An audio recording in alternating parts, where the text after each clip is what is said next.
Good morning, everyone. I would like to request students to kindly be seated and do not switch your seats. We will be commencing with the program shortly. Please be seated. Please be seated.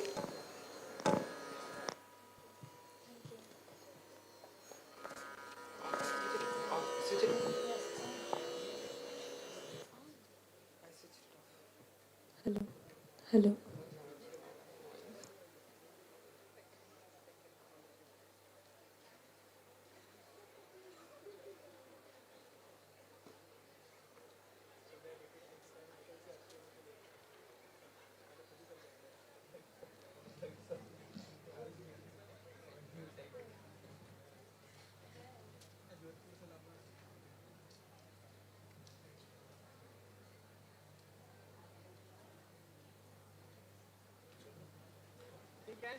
ठीक है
On silent or on flight mode, we are about to begin.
Good morning to all. Good morning to all present here. It's a pleasure. It's a pleasure to welcome our chief guest of the day, Shri Raj Shekhar Joshi, Group Head, Digital Technology and Transformation, Joint President, Aditya Birla Group, The Honorary Secretary of SVKM, Dr. Jayant Gandhi, The Honorable Vice Chancellor, NMIMS, Dr. Ramesh The Bhatt, the Honorable Pro Vice Chancellor, NMIMS, Dr. Sharad Maheshkar, the Honorable Pro Vice Chancellor, NMIMS, Dr. Meena Chintamaneni, and the Registrar in Charge, NMIMS, Dr. Ashish Taptadar, along with the members of the Executive and Managing Committee, Office Bearers, and the senior officials of SVKM. We also extend our greetings to the deans, directors, and the principals of various schools under SVKM institutions. My name is Sakshi Taparia, and together with my fellow students Archishman Ghosh, from the School of Business Management, we are thrilled to welcome everyone as we gather to celebrate a landmark moment in our university's history. It was on this day 21 years ago, in the year 2003, that our School of Business Management was recognized as deemed to be university.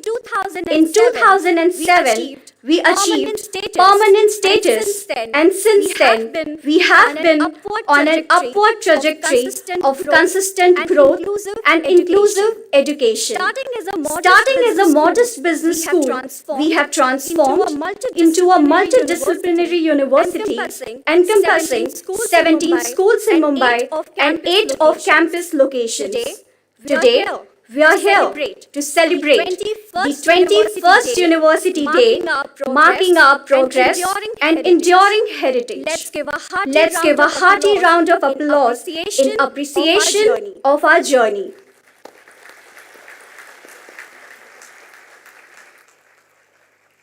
Culture is a unifying force that brings us together, transcending our diverse backgrounds. In line with the values ingrained in our institution, we initiate today's ceremonies with the lighting of the ceremonial lamp, followed by the Saraswati Vandana. We'd like to request the dignitaries on the dais to light the ceremonial lamp.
स्वतंत्र रह Amit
Thank you, respected dignitaries. Additionally, we extend our heartfelt thanks to the students and faculty of the NMMS School of Performing Arts for the exceptional rendition of the Saraswati Vandana.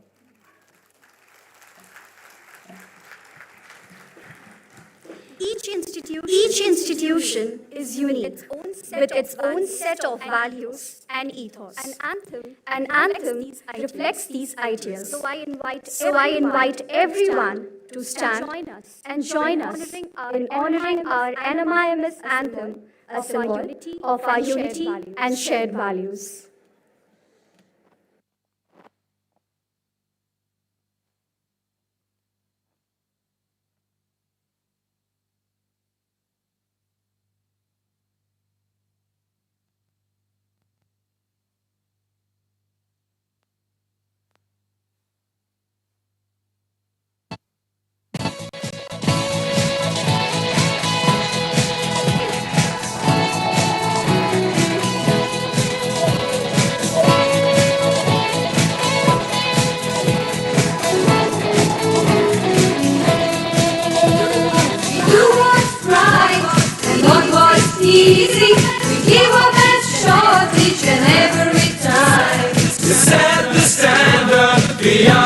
future. We are a part of this institute so fine.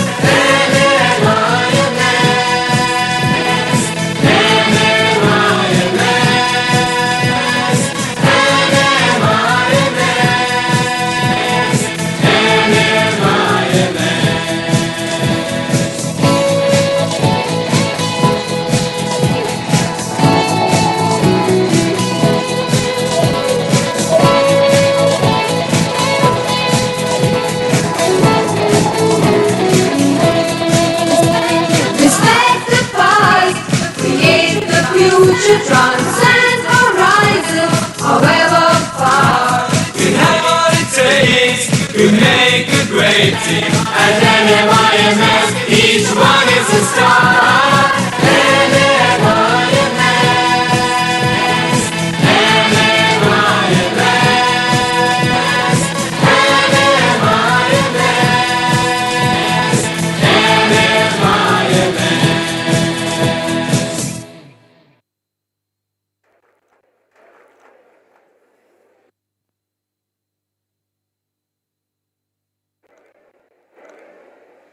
Thank you, everyone. Thank you, everyone. I'm delighted to request the Honorable Secretary of Education, Dr. Jayan Gandhi, and the Honorable Vice Chancellor of NMIMS, Dr. Ramesh Bhatt, to present a bouquet and memento to esteemed Chief Guest, Shri SHEKHAR Joshi, as a gesture of our heartfelt gratitude.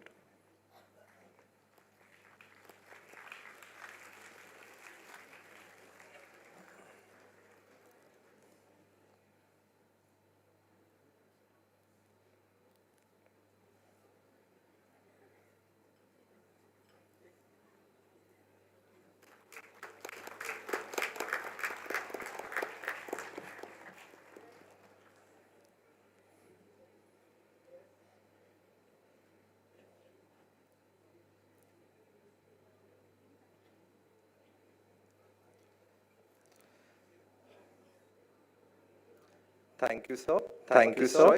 On this choice occasion, I would like to announce that it is the Honorable Secretary of Education, Dr. Jayan Gandhi's birthday today.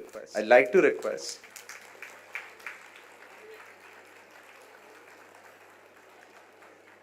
I would like to request the Honorable Pro Vice Chancellor to felicitate him.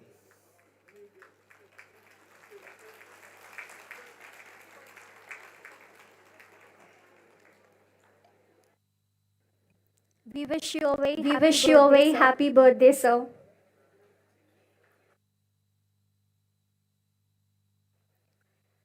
Thank you to our esteemed dignitaries. It is now my privilege to invite our Honorable Vice Chancellor, NMIMS, Dr. Ramesh Bhatt, to deliver the commencement address. Dr. Ramesh Bhatt is a highly accomplished academic leader with over 41 years of experience in the field of education. Currently serving as the Vice Chancellor of Nasi Munshi Institute of Management Studies University.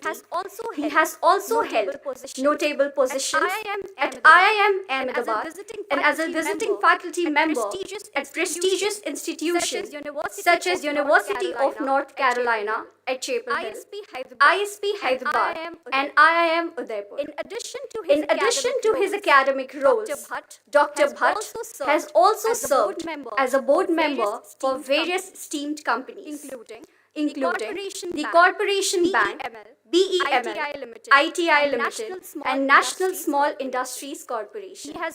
He has worked on consulting projects with organizations such as ABT Associates India, DFID New Delhi, Royal Netherlands Embassy India, USAID New Delhi, CDC India, ADB, European Commission, and WHO, lending his expertise in corporate finance and health finance. Dr. Bhatt has a track record of publishing in top national and international journals and is the co-author of the 4th edition of a casebook in financial management published by McGraw-Hill Education. Aside from his professional endeavors, Dr. Bhatt is also a board member of basic healthcare, a highly respected non-profit organization working to improve healthcare access in rural areas. It is my honor to welcome Dr. Ramesh Bhatt, our esteemed Vice Chancellor at NMIMS, to address the Assembly and inaugurate this momentous occasion.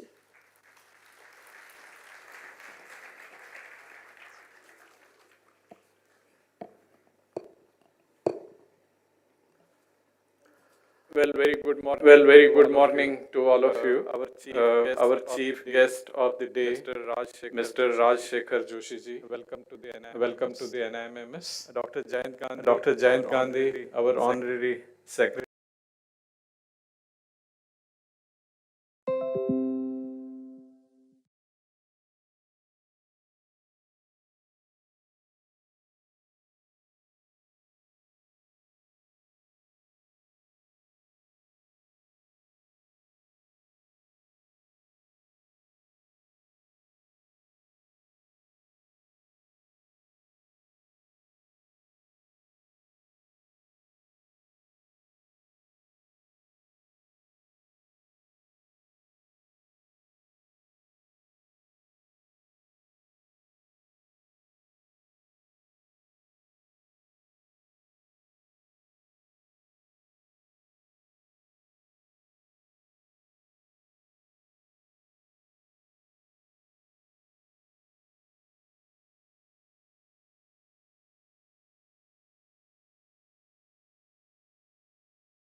Stakeholders in keeping the flag of NIMMS flying high as an institution committed to the cause of education. It is you who make this institution what it is today.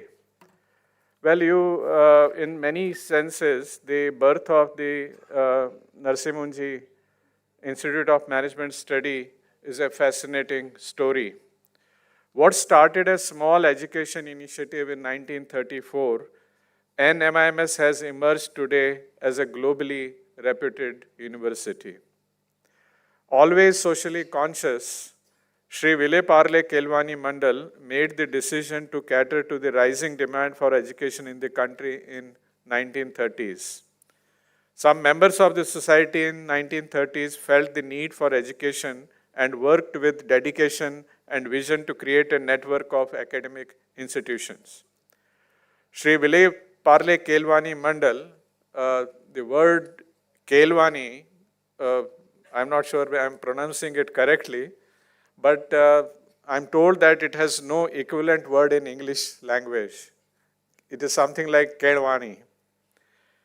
This has a very special meaning for us as it represents developing, imparting, and nurturing the learning among the students on physical, intellectual, philosophical, and ethical dimensions.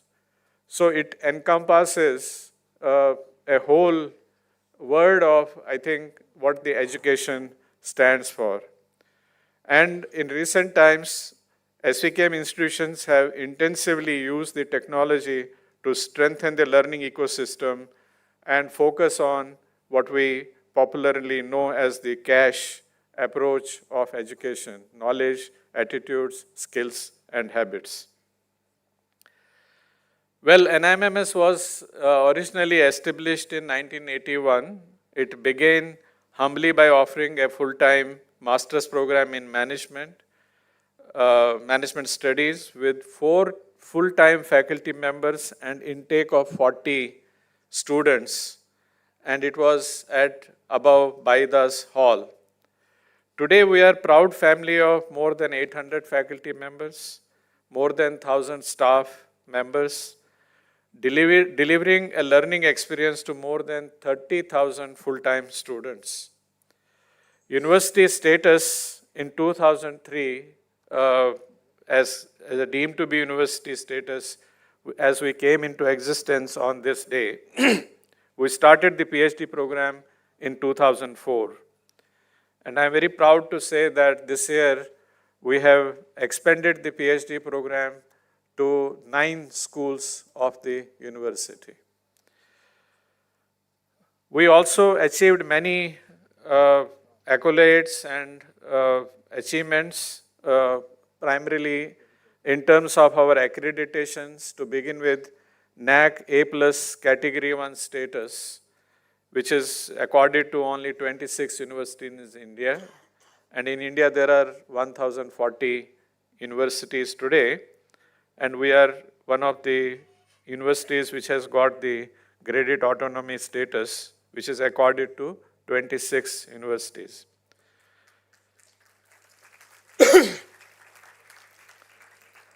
Where several schools have received the international accreditations, particularly SBM has been re-accredited by AACSCB, and 5 of our engineering programs have been accredited by ABET. The School of Business Management also achieved a major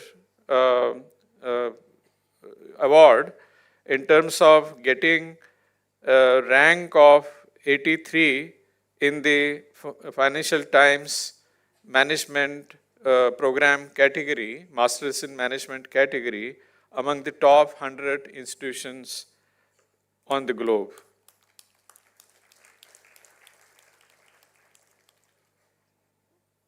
We have also achieved very good NRF rankings of our schools, in particularly pharmacy 11th rank and management 21st rank.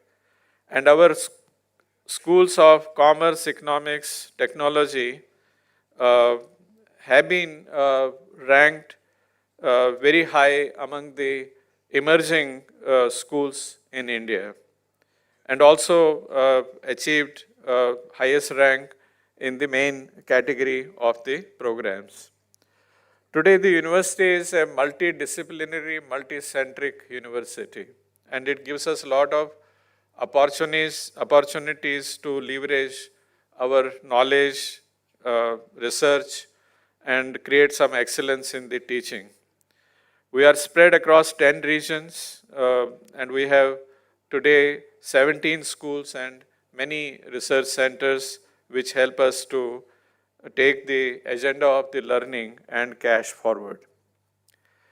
As we became a full university, deemed to be university, we also created our logo, which you see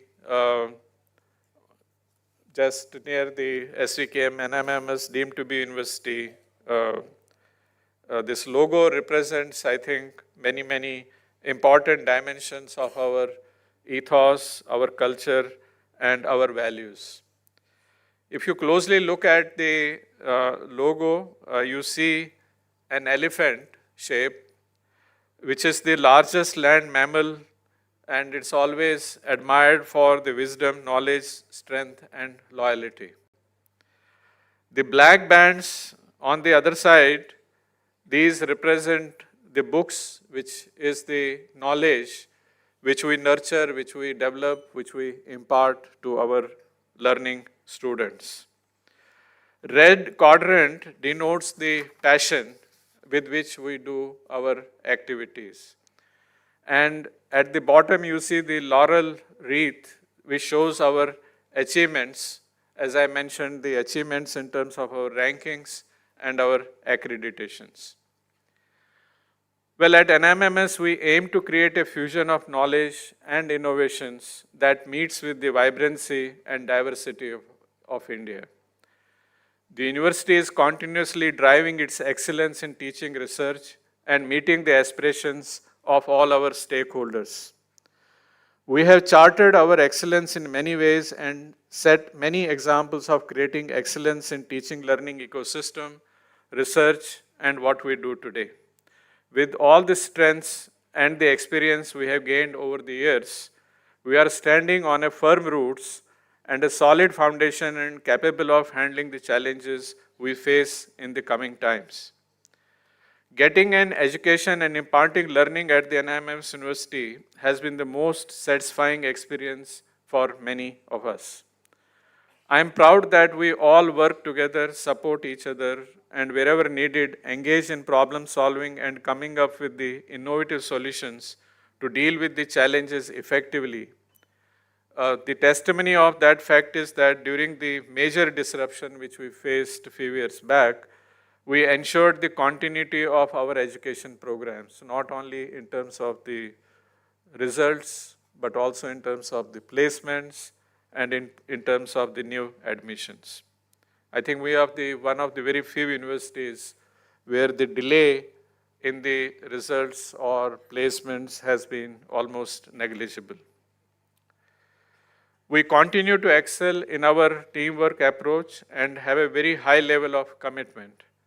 University Day is a special moment that allows us to consider what our aspirations have been over the years, reflect on past years of growth and greatness with which we face the challenges, celebrate all that we have achieved together, and aspire yet again, as success is always work in progress.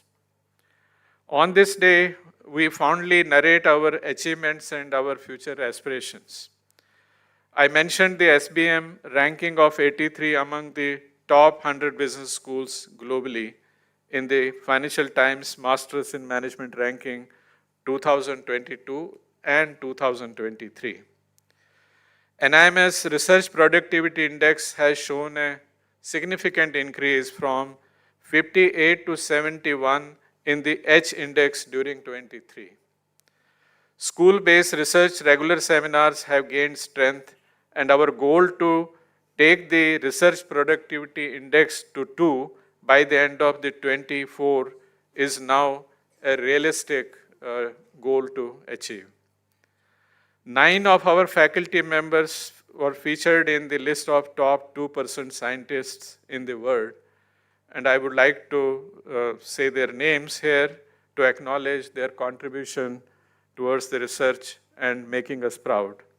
Dr. Yogesh Kulkarni, Dr. Parveen Shinde, Dr. Kushwant Yadav, Dr. Greenpreet Kaur, Dr. Sarika Warikar, Dr. Babadiya Chatterjee, and a faculty from Shirpur, Dr. Sankha Bhattacharya, and 2 faculty members from Hyderabad, Dr. Mukta Agarwal and Dr. Rahul Maheshwari.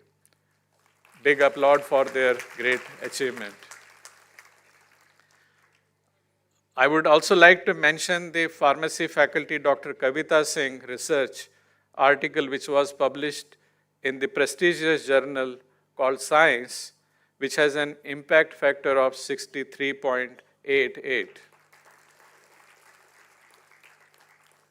And Dr. Bajrang Kumbar's research article was published in prestigious journal Nature Communication with a very high impact factor. We have many publications which have happened over the year in a very prestigious journal, and I congratulate all the authors and researchers producing such brilliant work and putting the research bar at the NMMS very high.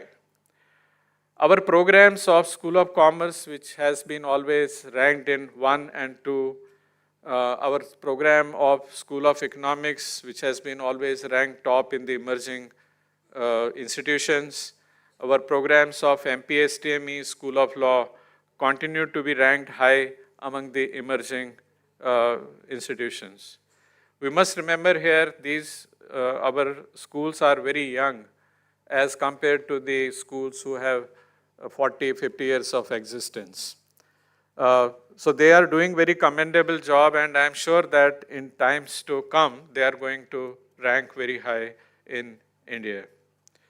Well, we have a lot of students' achievements and alumni achievements, and I congratulate each one of them for making their marks in their respective fields. NIMM's contribution to higher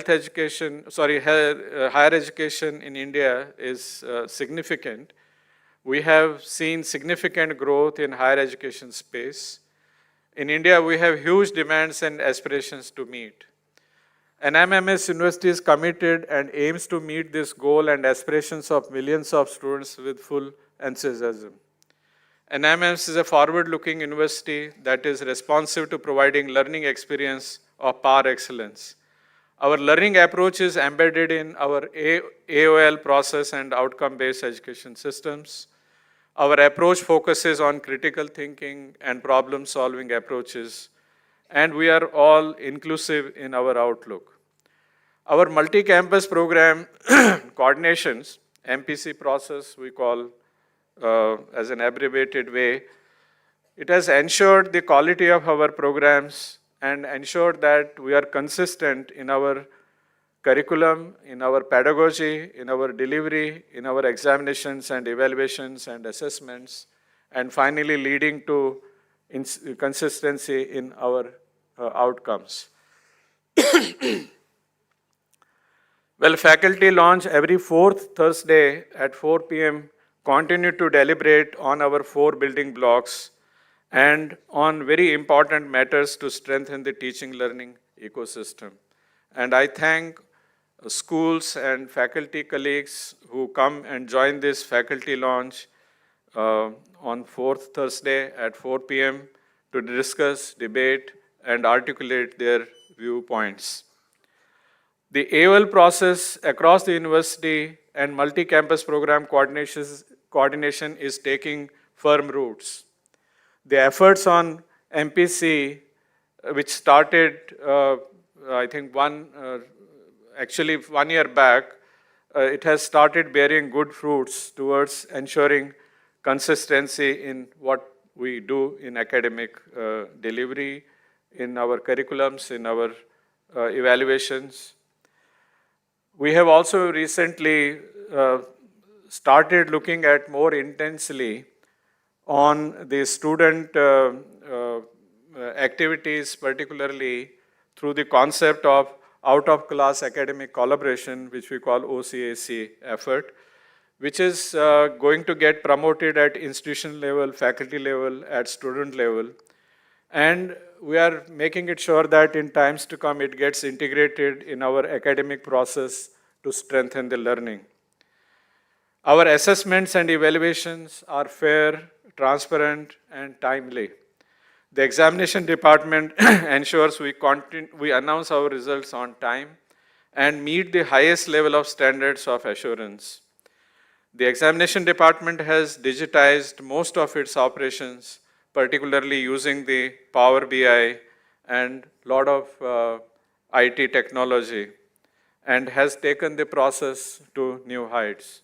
In fact, I am very proud to say that perhaps we are the only university in India which has taken the processes of examination academics to the highest level through the digitization process. Our academic office at the university has ensured that our academic processes are smooth and efficient in terms of meeting all internal compliances, like in terms of ensuring the Z reports are submitted on time, and also using Power BI-enabled dashboards to monitor academic delivery on a real-time basis. We have successfully been able to place our students, and the placement office has played a significant role and pivotal role in the process of building industry and alumni linkages. This year we have received a record number of applications for our MBA program, and so is happening with our undergraduate programs. And the efforts of the marketing team in bringing awareness to the programs and establishing the brand has been commendable. And I also acknowledge the efforts of the admission office, who have put in a lot of efforts to make sure that the process is smooth and the experience to the students is really good. Library learning resources play a very important role in our lives, and they have successfully managed all the databases, ensured that all our e-resources are available on time, and they have really become the backbone of our academic excellence through their intervention of developing the awareness and having the sessions with the faculty and the students about the databases has been commendable. All our digitization efforts have been supported by the IT department, and they have provided all the help and support wherever needed. All the maintenance issues and estate issues have been ably dealt with by the leadership teams handling these functions. At the university level, our ranking and accreditation office has provided a big support to all the schools and all the departments in terms of making sure that our programs are well ranked, and we also are very working towards the NAC accreditation and the NRF filing of the data and the applications. Well, any organization's success hinges on the support from two important departments, which is the finance department and the second is the HR department. Well, all our allocation of funds for various activities, be it academic, be it student, be it alumni, for the various activities have been smoothly processed, and wherever the requirement of HR has been, we have been always supported by the HR teams quite effectively. Well, I gratefully acknowledge the support and guidance we have received from these departments, and their able leadership team has supported the vision and the mission of the university in a very able way. Well, NIMMS believes in high expectations articulated in our 4 building blocks, which defines our Thursday faculty launch, 4th Thursday at 4 p.m. is based on the 4 building blocks. And our passion for what we do, and these 4 building blocks are the knowledge creation, which is relevant and applied, enhancing teaching and learning through the assurance of learning system, aligning stakeholder and meeting their aspirations, and making NIMMS the most preferred institution of learning. We are seeking ways to meet benchmarks, and in each of these areas, by advancing knowledge and education, our students, by strengthening the learning ecosystem so that they can make a difference in our society. We will make every effort to work on this strategic plan to achieve this vision. We will act upon this with speed and urgency in coming years to achieve all these 4 building blocks. I'm sure that all directors, deans have great ideas for innovating their programs, and NMMS is fortunate to have a team of highly talented faculty and staff dedicated to realizing the vision. I'm pretty excited to explore and discuss with all of them and make NMMS learning journey impactful. I look forward to the crucial tasks ahead and your advice on deciding what is best for us. We are determined not to leave the choices to chance and firmly determine our destiny. I wish you all a delightful NMMS University Day, and my words are as follows. NMMS University Day is special. As we celebrate this day, may we always cherish the fruits of knowledge, carve our paths and ways to glory and excellence. We all work together and be collegial, experiment more and more with the assurance of learning, strengthen the university through our efforts. Going forward and excelling will need a lot of hard work. As told by Aristotle, excellence is not an accident, it is the result of great vision, high intentions, sincere efforts, and intelligent execution. May you all feel loved and cared for, just as you love and care for your students. आप सबको बहुत बहुत शुभकामनाएं और happy university day.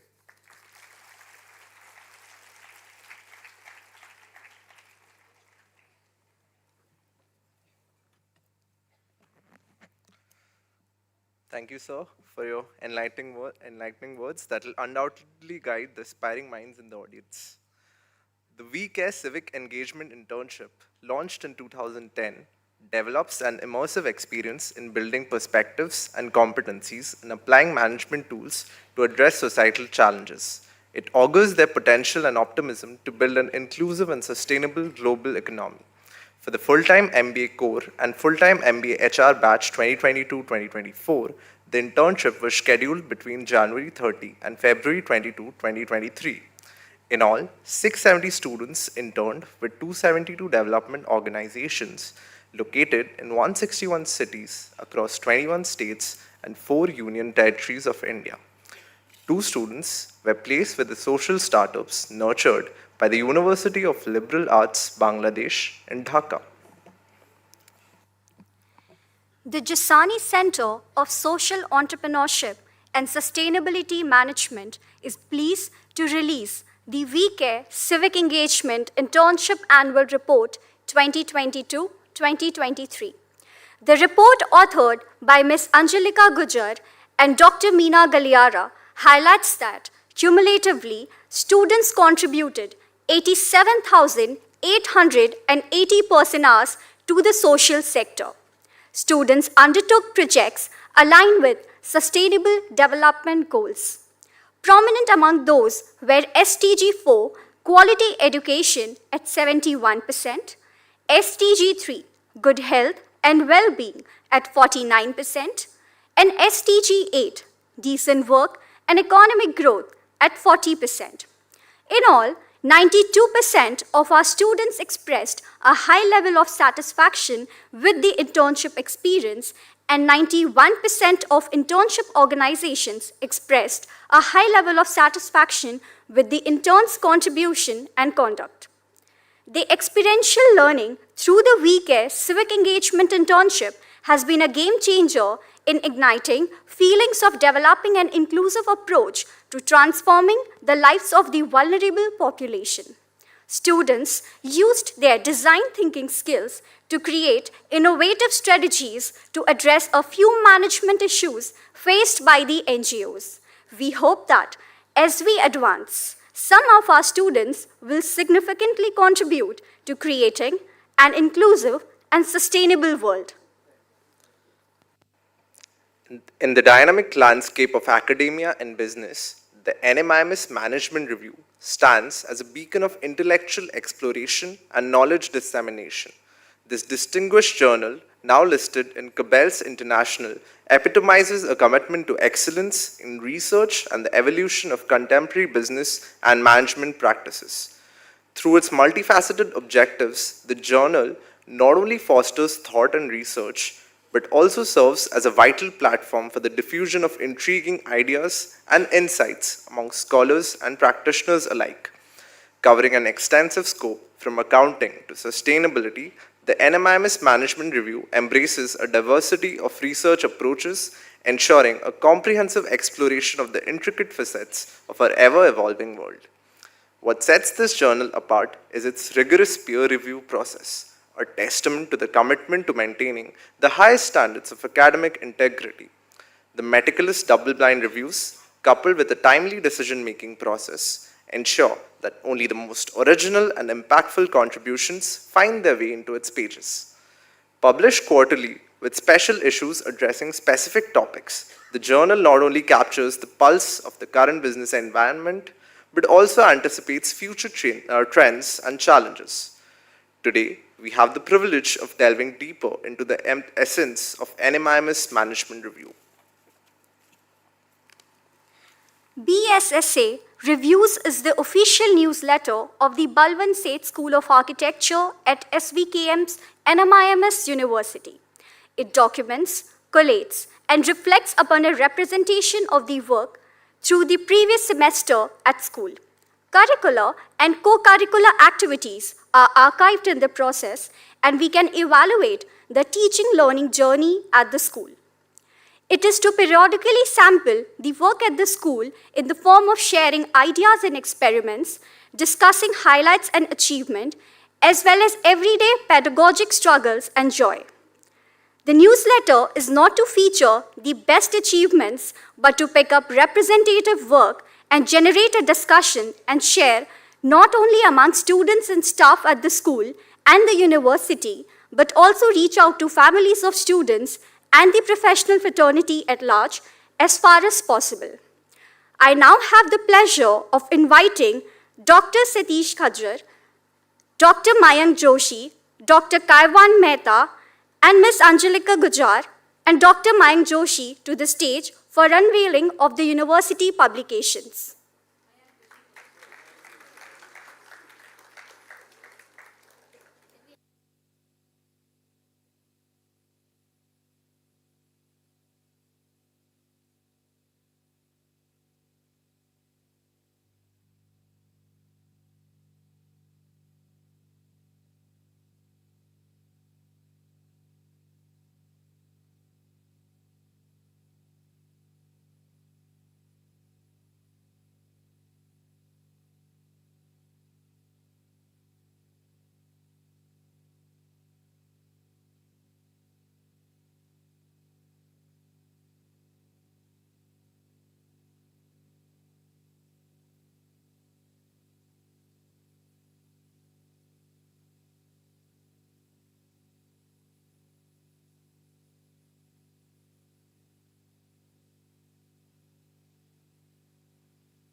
Dr. Mayank Joshipura and Dr. Kaivan Mehta, Dr. Satish Khadjar, and Ms. Anjalika Gujar for unveiling of the university publications.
Thank you, everyone.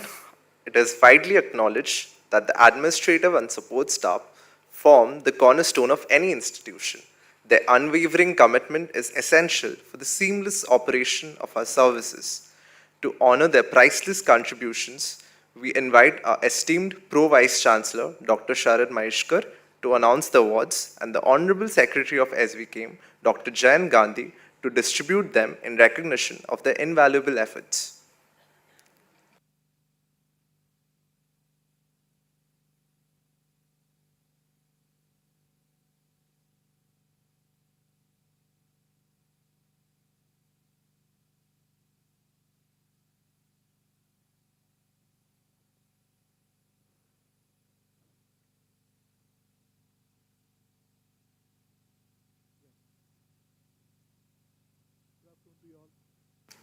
Good afternoon to you all.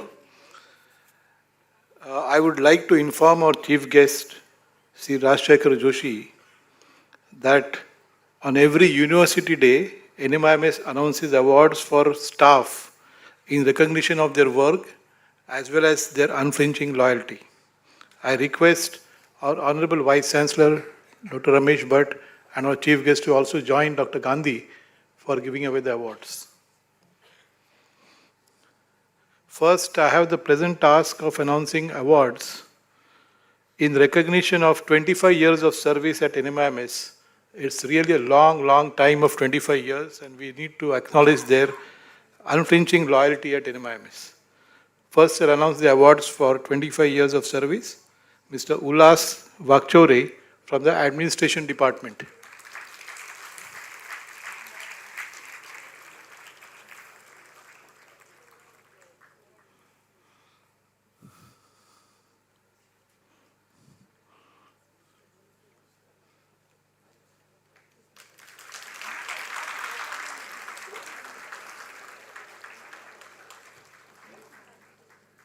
Mrs. Flora D'Souza, Secretary Dean's Office at the School of Law.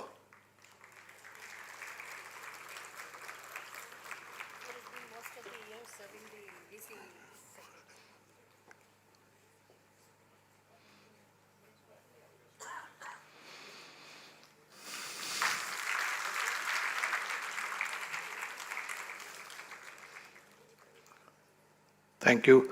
I will announce the awards for staff at Mumbai campus first, the best staff awards for different departments. Ms. Madhura Nabar from Accounts,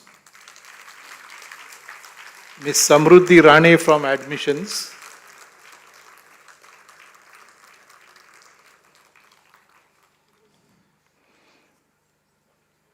Ms. Shilpa Shirke from Examination Department,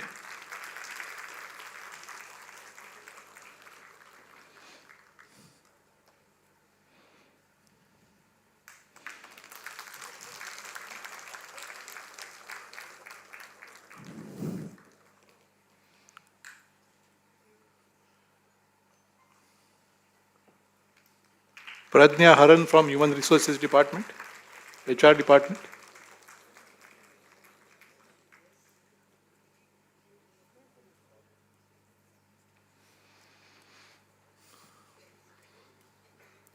Vandana Shegokar from Academic Administration Department,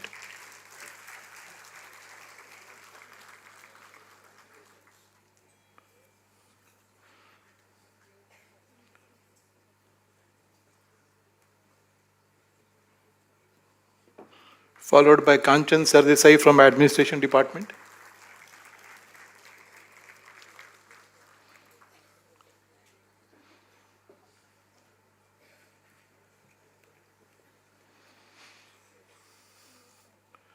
followed by Umesh Gaikwad from Purchase and Stores,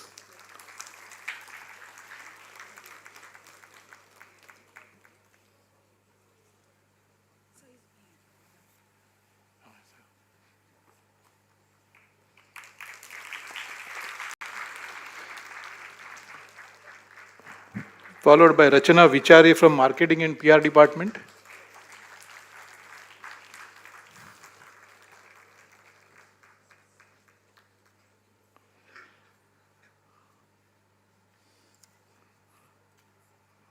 and then followed by Santosh Biradar from library.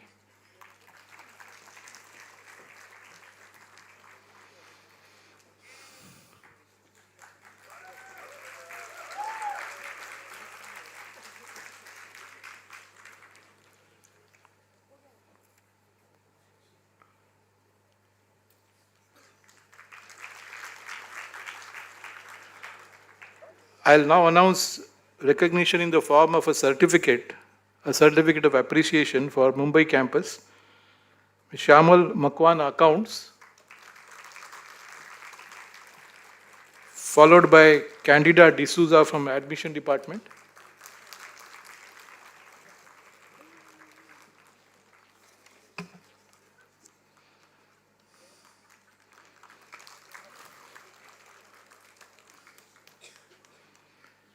Followed by Rajesh Dongre from marketing and PR department.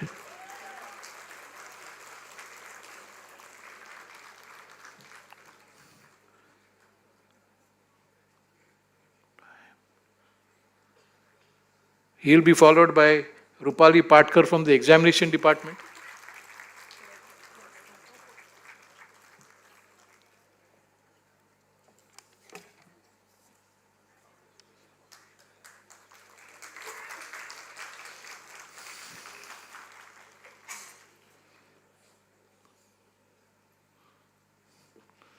Bina Patel from HR department.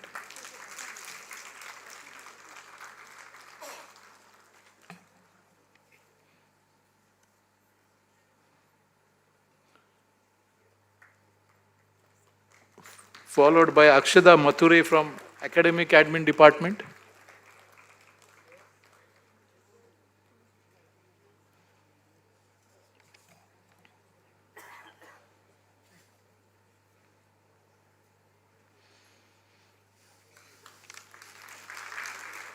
And then Rajesh Pednekar from the admin department.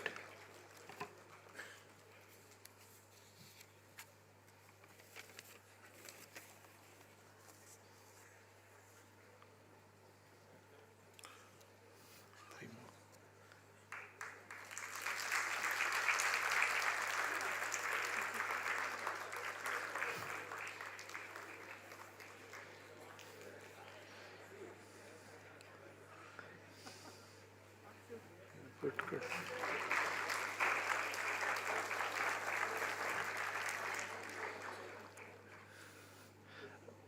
I'll now announce the awards for Shirpur campus. Best Staff Award, Mrs. Nalini Patil, Estate and Hostel, Shirpur campus.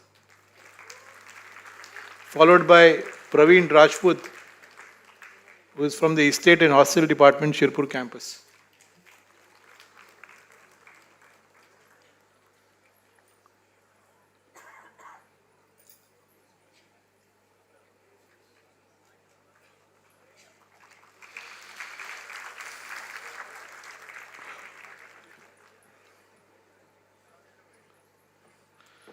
And followed by Praveen, we have a certificate of appreciation for Shirpur campus, Balchandran Nerpagar, administration from the Shirpur campus.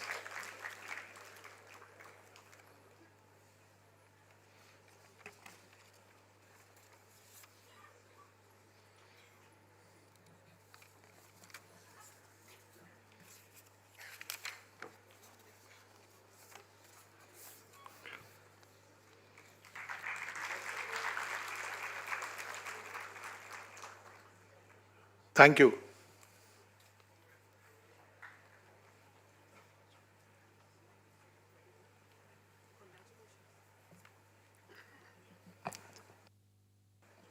Thank you so much, sir.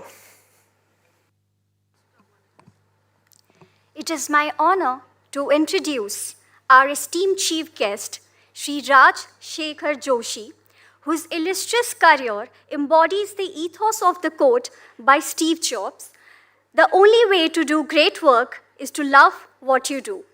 Shri Raj Shekhar Joshi is an IIT Computer Science graduate with over 3 decades of professional experience in almost all corners of India and abroad as a business and technology leader in association with many organizations like Reliance, Tata's, Aditya Birla Group, Macmillan, including an entrepreneur. He has been on board and trustee of several foundations. He has been state committee member of Vidya Bharati Uttarakhand. He has also been special invitee to Union Cabinet's Empowered Technology Group, member of National Focus Group for implementing new education policy in the area of technology in school education, University of Pune's Advisory Council, Macmillan Group's Global Electronic Publishing Committee, National Working Committee of Electronics and Computer Software Export Promotion Council, CISO Advisory Board Tech Mahindra, and also for CrowdStrike, a leading global cyber company. He is extensively involved in supporting educational and teacher training, especially in Uttarakhand, water conservation in Maharashtra, new digital media, etc. He writes and speaks on social, governance, and economic subjects in publications like Economic Times, CIO News, ET, CII Events, etc. He is also Group Digital Head and Joint President at one of India's largest conglomerates. He comes from a prestigious family of scholars in Uttarakhand and is based in Mumbai. We now invite Shri SHEKHAR Joshi to share his wisdom and experiences.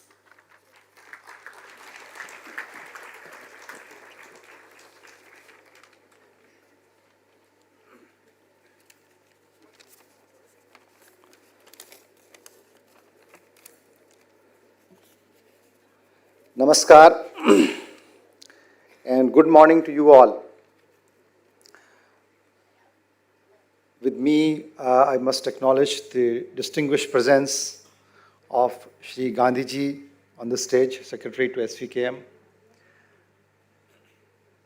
Professor Ramesh Bhatt, Vice Chancellor, NMIMS University, Shri Ashish Ji, Professor Dr. Beena, and also Professor Shri Maheskarji, Directors and Deans of various colleges of NMIMS, senior faculties, and dear students. It's indeed a great honor and privilege for me to be here. NMIMS is an institution which is a well-known national institution. I have heard, people have referred to me in all parts of the country. They know NMIMS. When it comes to Bombay, top management school, they know what NMIMS is. So it gives me a great pleasure, and thank you so much for inviting me today on this auspicious occasion of the 21st University Day of NMIMS.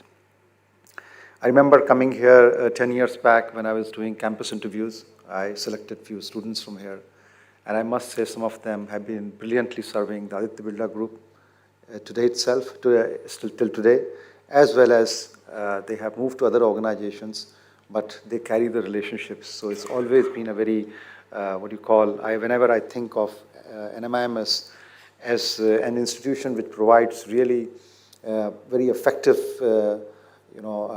professionals to the industry. So that's an image it carries.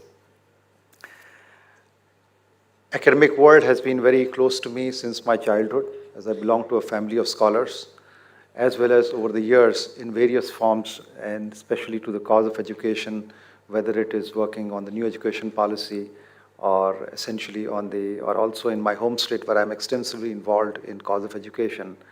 It's always, yesterday I was in Delhi, but when Aparna told me that could I be here on this occasion, I said I must be here, and that's where I am here today. I'm happy to share a very unique perspective of myself. All of us have their individual journeys, and my perspective of more than 3 decades of being in computer science or digital, you could say that, and it's in my blood, literally. And driving digital transformation for one of India's largest conglomerates is a very interesting task, to say the least, which is there with the ever-changing world of technology. We have, like yesterday itself, I was working on the generative AI strategy, which is there which, as many of you would know, is one of the latest things to really considered one of the game changers or one of the biggest change, elements of change in the years to come. And also, and also looking at the diversity of our conglomerate, which spans, multiple industries. You could say that, from chemicals to cement to metals to financial services to retail, and you say it, which is there. And also, so this is a perspective of me, driving technology, being connected with the most advanced technological developments and implementing them, and as well as my thoughts on where society is moving, where nation is moving, where the world is moving. Every era has its own challenges, its own crises and opportunities, whether it was thousands of years back, whether it was 2,000 years back, 1,500 years back, and so on and so forth. And so no era is very different. And hence the most important era is that we say all that is now, what it is today. Because that's what we live in, and that's what we have the opportunity to experience and shape it going forward. As we all know, this is an era of unprecedented change, which is there. And I'm sure many of you would have heard about this time and time again. It is indeed an era of unprecedented change. What we see 20 years back, we are a generation which we call as a crossover generation. We experienced the black and white TV, we experienced the, the telephone, the old telephones, and we are seeing it today. So the kind of change it is mind-boggling. And what it is in store is further, which is there. And in this era of unprecedented change, we individuals or institutions or nations have some of the most defining opportunities of all times today. When our Honorable Prime Minister coined the term Amrit Kal for us, it is not about just a political, somebody would say, oh, it's just a slogan, which is there when we call that. It is not just a slogan. It is actually rooted in hard realities. The 25 years of the last 25 years of our, if we say 100 years post 1947, has presenting to us some of the most unprecedented opportunities, as I said, as well as in the moments, in the times of crisis. And I think that there are three primarily elements which are there, which we have to see in perspective before we see what are the opportunities for us as individuals, as society and as nation. The first is the geopolitical situation. The geopolitical situation is extremely favorable to India today. If you see, the world is in a state of dynamics. When I was engaging in conversation with our national security advisor, especially on what does it mean for India's national security paradigm, it is like a universe. If some of you who know physics would know that universe is not, there is a central body and everything revolves around it.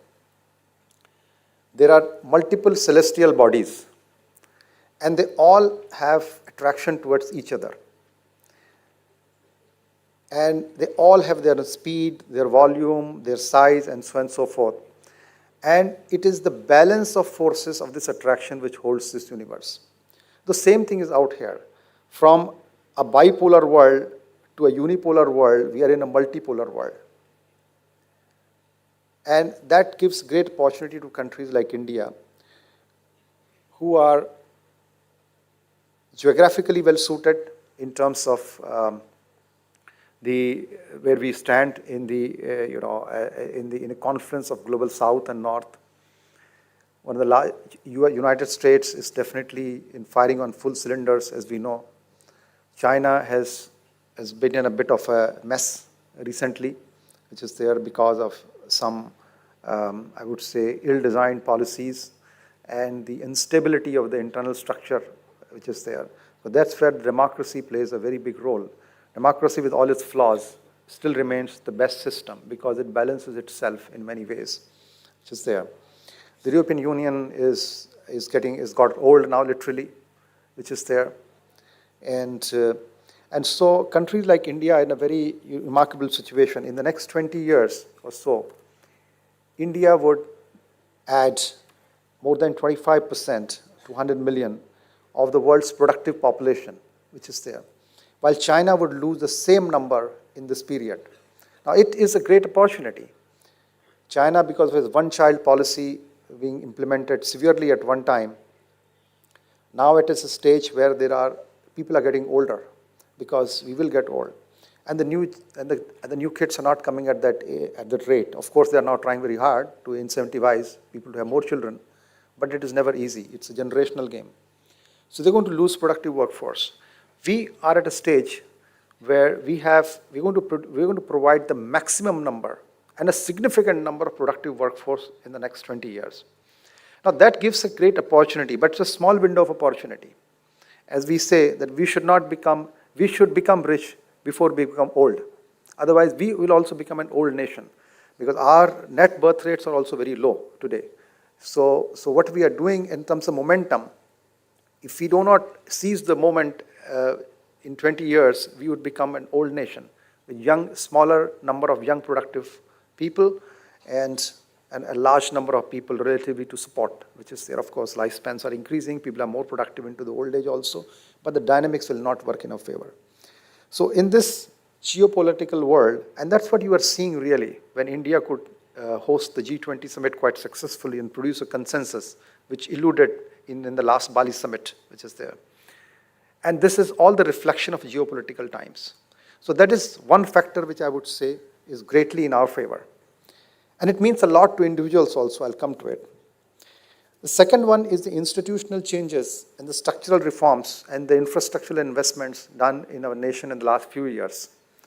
Now that has given a good sound base, whether it's GST, whether it is various kind of laws in economic and financial sector, whether it is our strong thrust on infrastructure in the last few years, the kind of pace of change which is there is unprecedented. I'm also privy to the Prime Minister's Museum. I know some of you would have gone to Delhi. You must go next time and see the Prime Minister's Museum.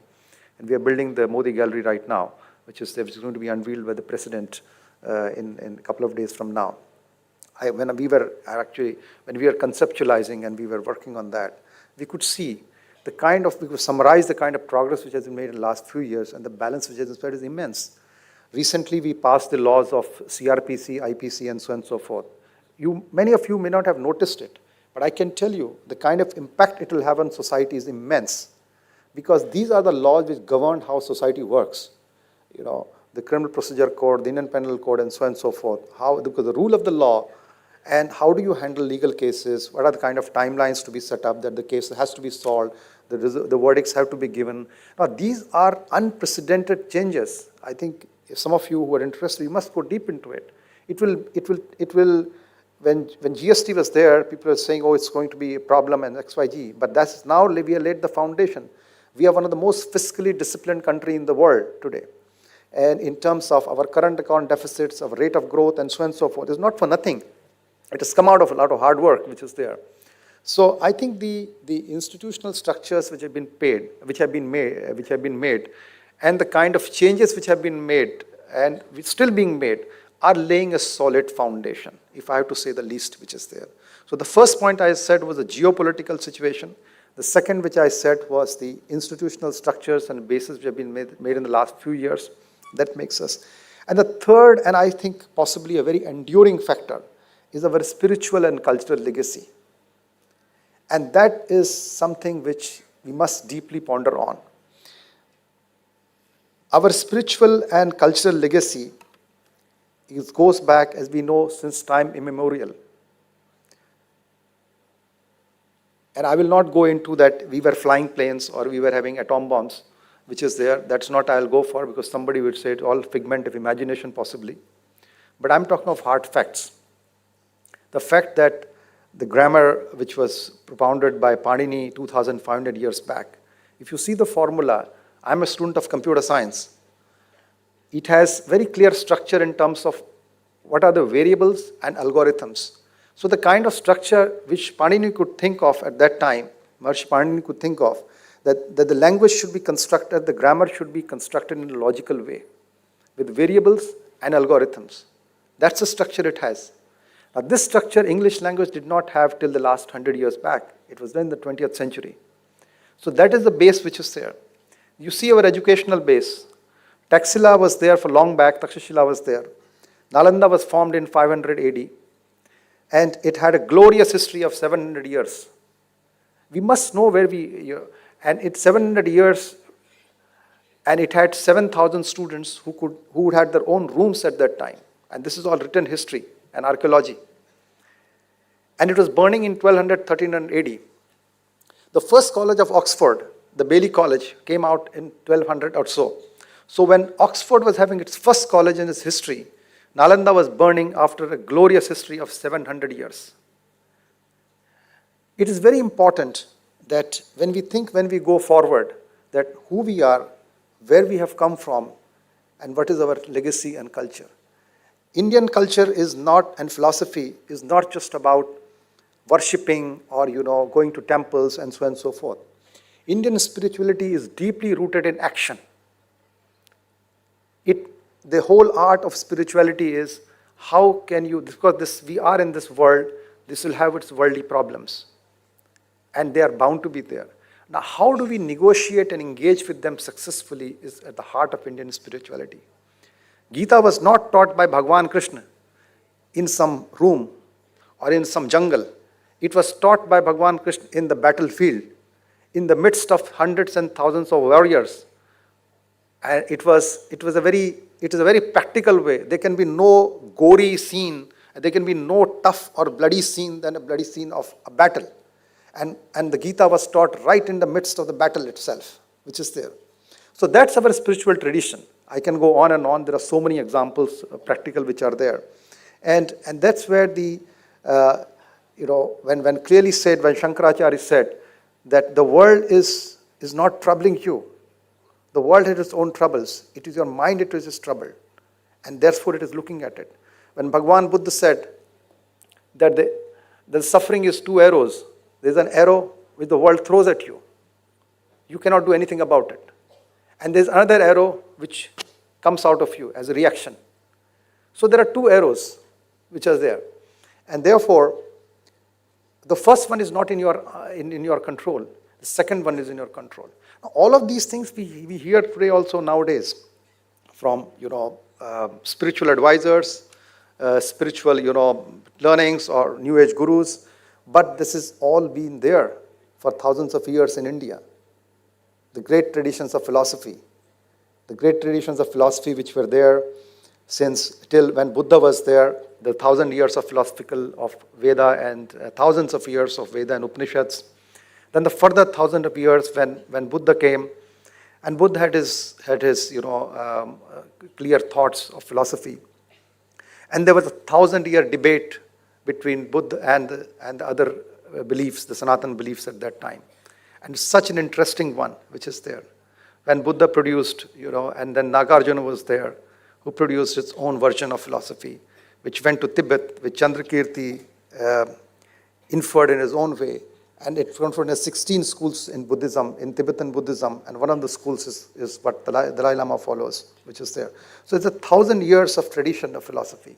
Then when Shankaracharya came in 800 AD, there's another hundreds of years of a new era of philosophy came in, completely, with, the whole tradition of Sankhya, Nyaya, Vaisheshik, Vedanta, and Advaita Vedanta, Vishishta Advaita Vedanta, the theory by Vallabhacharya, Madhavacharya, Ramanujacharya.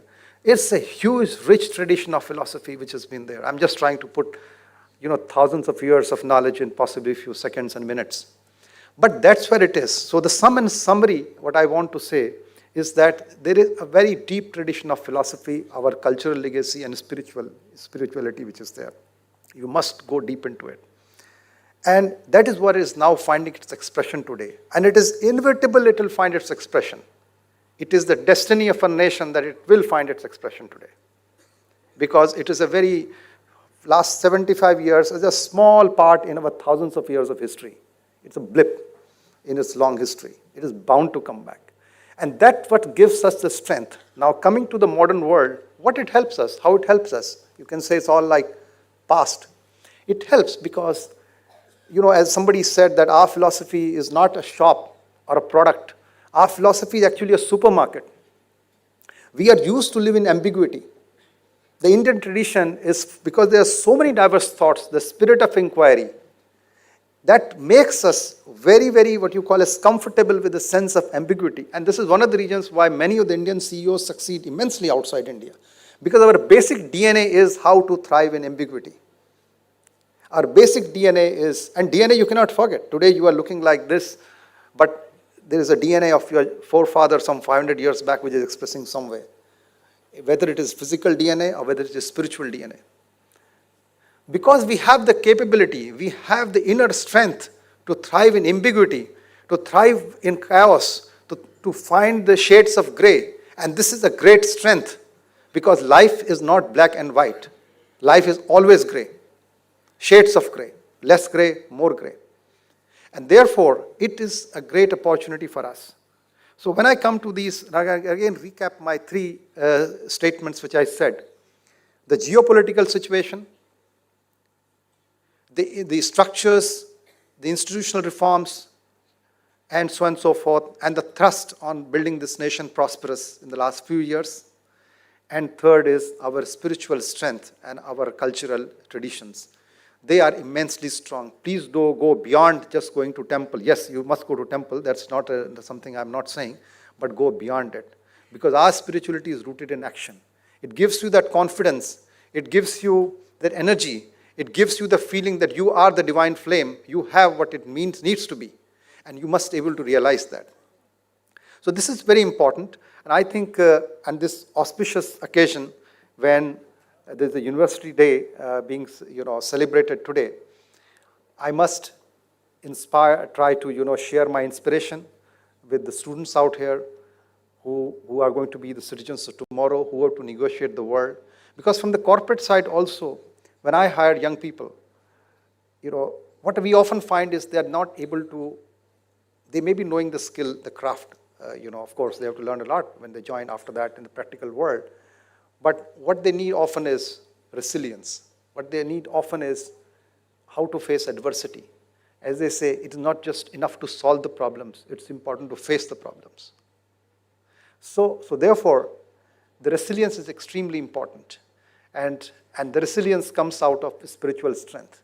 You must develop, apart from, of course, the management skills and craft and subjects which you have, you must develop a spirit of resilience. You must develop that strength, that inner capability to handle the adversities which life will throw at you, the changing circumstances. And you must see your place in your, whether it's a corporation you work for, whether you're a company you set for, the society and the nation which is there. So with these, these are the kind of values you must develop. This is an unprecedented time. Bhuto na bhavishyati.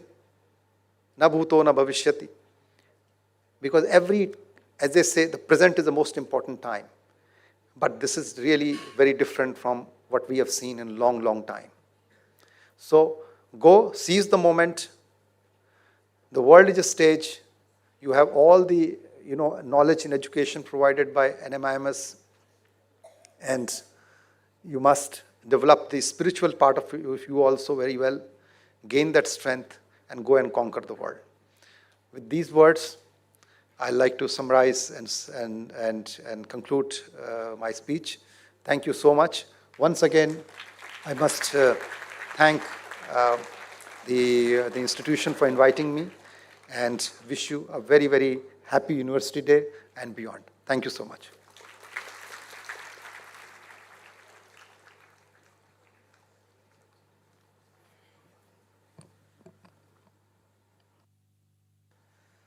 Thank you so much, sir, for sharing your valuable insights. It is with great honor and respect that I invite Dr. Meena Chintamaneni, our esteemed Pro-Vice Chancellor, to deliver the vote of thanks for this special occasion.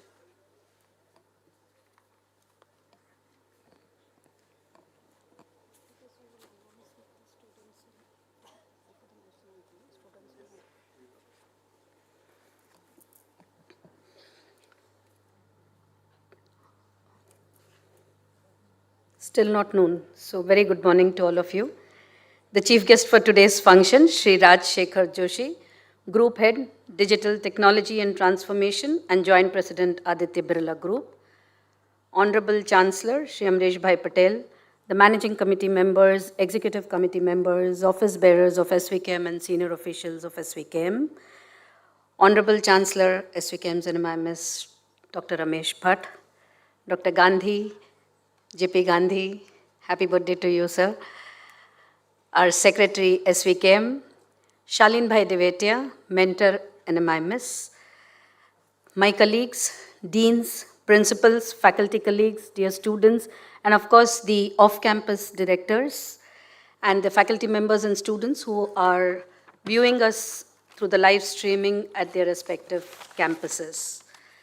All of us acknowledge that that this university and all the universities, educational institutions are established with the sole task of creating and disseminating knowledge in different domains and enriching the lives of citizens, especially the youth, which forms the future of the society and future of the nation. I wish to thank Shri SHEKHAR for accepting and gracing our invitation within short span of time, readily and promptly agreeing to be here amongst us and celebrating this 21st University Day celebration. Thank you very much, sir. Your thoughts on unprecedented changes, preparedness on digital transformation would be really discussed, deliberated at our end at various forums, and we would see to it that how we prepare ourselves and our students for these unprecedented changes and of course on the changing technology and keep abreast with what's happening in the industry. We would also urge to all our faculty members to take advantage and the students to take advantage of this favorable geopolitical conditions and would at the university level like to kindle and reponder about the Indian knowledge system and the spiritual values that some were a bit lost in today's world, to get back to the minds of each and every one and get it into our mainstream across all our programs and across the university in every aspect.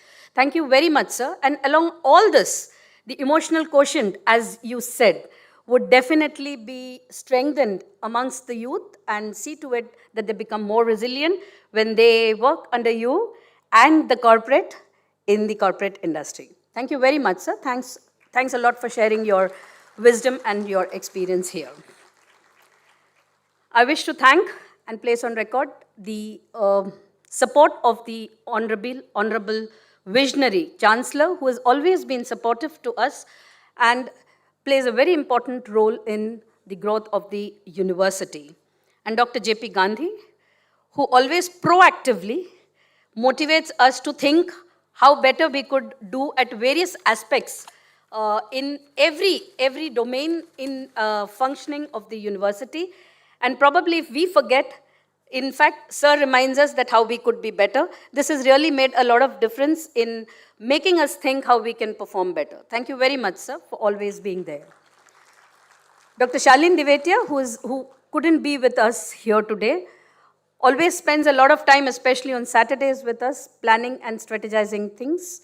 So thank you very much, Shalin Bhai Devetia, sir. The message would definitely reach you, but his planning and his strategy building has also given us a way to lead the departments and the various processes at the university. Thank you, sir. I wish to acknowledge the administrative team under Dr. Daftardar and all those who have been working for all the events and especially this event for all their meticulous planning and the various efforts that they take up for organizing all the events all through at the university. Thank you very much, sir. The faculty fraternity, who's the most important pillar, I wish to acknowledge their contribution because of whom we have always been going ahead, and without their contribution, we at the university couldn't be in a position to have all these reports and all these achievements being said so proudly. So thank you, all the faculty members and all the leadership team. A very big thank you to all of you. The staff who always have been working at the back end have also been a great support, because unless their support to this extent would be there, all of us wouldn't have been able to go ahead in the manner that we are going ahead. So a big thank you and an acknowledgement to all the staff members of the university. Dear students, without you, and dear students who have been good students, thank you very much.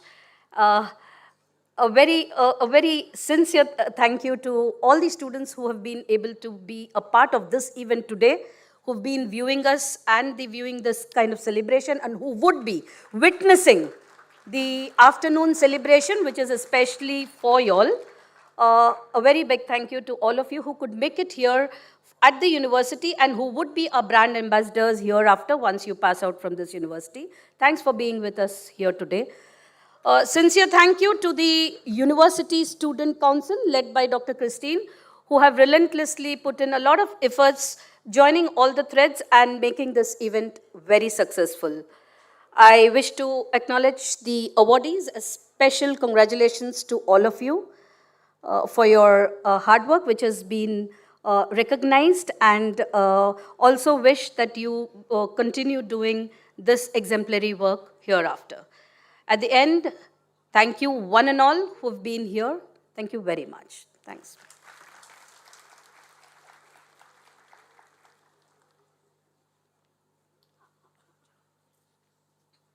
Faculty members will stay back for this section. Yeah, before the national anthem, announce that. The students will leave after the national anthem. The faculty members will stay back for the panel discussion. Okay.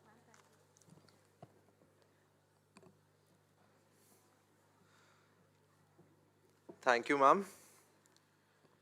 As we reflect on the milestones we have achieved, we look forward to even greater accomplishments in the future, ensuring the star of NMIMS shines even brighter.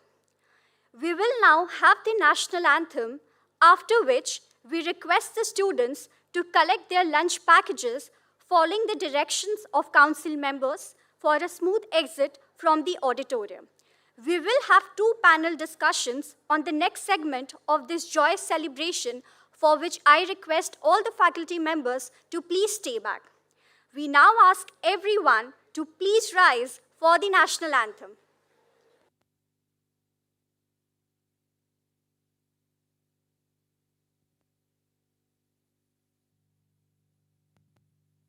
जनगण मन अधिनायक जय हे भारत भाग्य विधाता पंजाब सिंध गुजरात मराठा द्राविड उत्कल बंगा विंध्य हिमाचल यमुना गंगा उच्चल जलधि तरंगा तव शुभ नामे जागे तव शुभ आशीष मांगे गाहे तव जय गाथा जन गण मंगलदायक जय हे भारत भाग्य विधाता जय हे जय हे जय हे जय जय जय जय हे